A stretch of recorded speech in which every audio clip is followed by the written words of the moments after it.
Whatta. And g'day listeners, I'm Michael. And I'm Janet. If you've been feeling emotionally flat, physically drained, or strangely indifferent to things that you used to really care about, you might be burnt out. But here's the good news. Burnout doesn't mean you're broken. It's a redirection signal, and today we're going to help you rise. So do you feel like you're constantly running on empty, even when you're getting things done? Well, you're not alone. Burnout is more than just stress. It's a full body signal that something needs to change. And in this episode of the Mind Compass, we're going to unpack how to recognize the signs of burnout, what it really means for your body and mind, and most importantly, how to reset your system and rise stronger with habits that protect your energy and reignite your purpose. Whether you're a high achiever, a caregiver, or simply running at full tilt, this episode will help you shift from exhaustion to empowerment. We're going to take away 3 lessons. You'll learn today the subtle and the loud signs of burnout, physical, emotional, and behavioural. You're going to learn the difference between stress and burnout and why this matters. You're going to uncover a 3-step burnout recovery model: recognise, reset, and rise. We're also going to give you some daily micro habits to restore energy and protect your purpose. And we're going to give you some wisdom from Arianna Huffington, Dr. Brené Brown, and more. So let's get going. So what is burnout, right? Well, defined by the World Health Organization, burnout is chronic workplace stress that has not been successfully managed. And there are 3 trade hallmarks: exhaustion, cynicism, and reduced performance. Are you finding your energy levels are depleted? Are you feeling tired all the time? Are you struggling to find the energy for things outside of work that you actually like doing? If so, these are all major exhaustion warning signals. Has cynicism crept into your normally sunny disposition? If you're finding your thought patterns and the words that follow them don't sound like you, cynicism has definitely crept in and it will bring you down. So how is your performance? Are you struggling with tasks that normally you would fly through? Does each step feel like your shoes have lead soles? Well, if you're experiencing these traits on a regular basis, you are definitely suffering from burnout.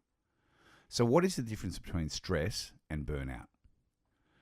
The major difference being stressed, which is too much on, versus burnout, is not having enough energy or care left in you to stress about the things that you normally do.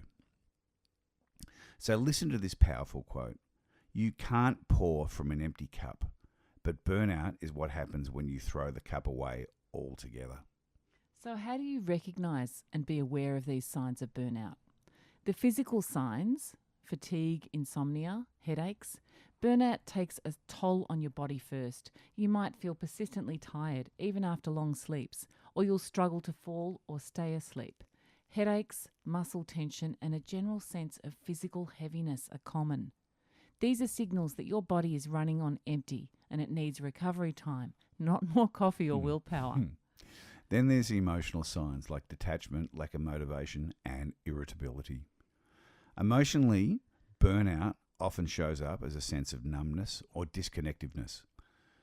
You stop caring about the things that you once enjoyed. Motivation dips, making even small tasks feel overwhelming. You may also find yourself unusually reactive, snapping at loved ones, or feeling constantly on edge. And these emotions aren't weakness at all.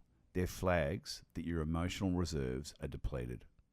Then there are behavioural signs: withdrawal, reduced performance, and over-reliance on caffeine, alcohol, or other stimulants. When burnout sets in, people often pull back from colleagues, responsibilities, and even social interactions that they enjoy.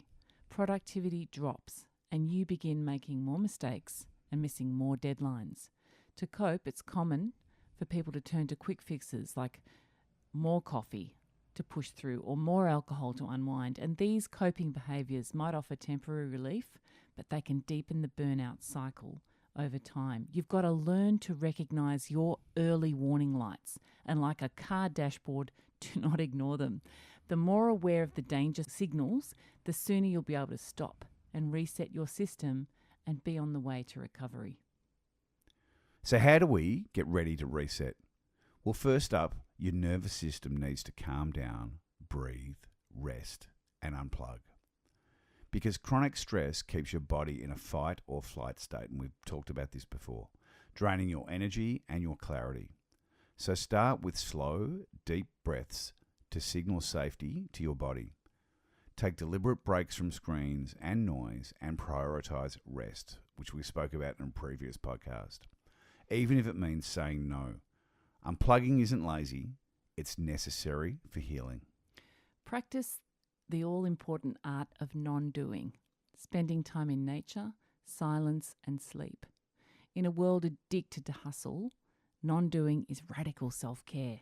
Spend time in nature. Just walking or sitting under a tree can reset your mental state. Let silence be your sanctuary, even if it's just for 5 minutes of stillness. Even if you arrive at work early, 5 minutes, and just sit in the car with your eyes closed, parked safely, of course. Prioritize sleep like it's the most important meeting of your day, because it is. Or even if you've got little puppies, take them for a walk in nature. So next up, re-establish your boundaries. Burnout often hides in people-pleasing. If you're constantly saying yes to others at the expense of yourself, it's time to pause. Boundaries aren't selfish. They're a form of self-respect. Because burnout creeps in when your energy is spent trying to keep everyone else happy. So get clear on your limits and start honouring them unapologetically. And most importantly, don't go it alone. Talk to someone. Get professional support if you need. You don't have to figure everything out by yourself. Sometimes a supportive conversation with a trusted friend can lighten the load. And if it feels bigger than that, reach out to a therapist or a coach, and that can make a world of difference. Healing happens faster when it's shared. This is from Ariana Huffington, who wrote quite a big article about her burnout. She says, "We think success is always about doing more. It's time we redefine it to include that major aspect of self, well-being." So how do we rise after burnout? How do we build sustainable habits? We'll start with energy audits. What do I mean by that? Well, what drains you versus what restores you. Take a step back and assess how you're responding and how you're spending your physical, mental, and emotional energy. Who or what leaves you depleted? And on the flip side, what activities recharge you and uplift you? An energy audit helps you become intentional so that you can reduce the drains and double down on what restores you. Practice building micro habits, 10-minute walks, digital sunsets, gratitude journaling. Tiny changes lead to massive results over time. Start small and stack wins, like a 10-minute walk after lunch. Turn off those screens an hour before bed. We'll call that the digital sunset. Or writing down 3 things each night that you're grateful for. These bite-sized habits don't overwhelm. They empower. Next up, reconnect with your why. And there's a great TED talk on this by Simon Sinek, which is all about the why. So reconnect with your why. When you're clear on why you're doing something, you're more likely to persist when it gets hard. And reconnecting with your deeper purpose, your why, creates an internal compass. It becomes your anchor in tough times and your fuel when your motivation fades. And your motivation will always fade at times. So really focus in on your why. And lastly, use the 1% rule. Make one small shift today and let that momentum build. You don't need a giant overhaul to transform your life, just one small step forward. The 1% rule is about improving just a little bit each day. Over time, these incremental changes compound and they create the real momentum. Think progress, not perfection.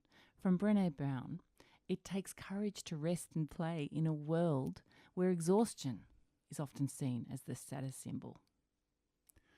So to wrap up, burnout doesn't have to be the end of your story. It can be the spark that helps you realign with what matters most. So remember, recognize the signs, reset your nervous system, and rise with habits that serve your energy and your purpose. Share this episode with someone you know who's running on empty, And don't forget to subscribe to the Mind Compass, your weekly dose of mindset growth, stress management, and clarity.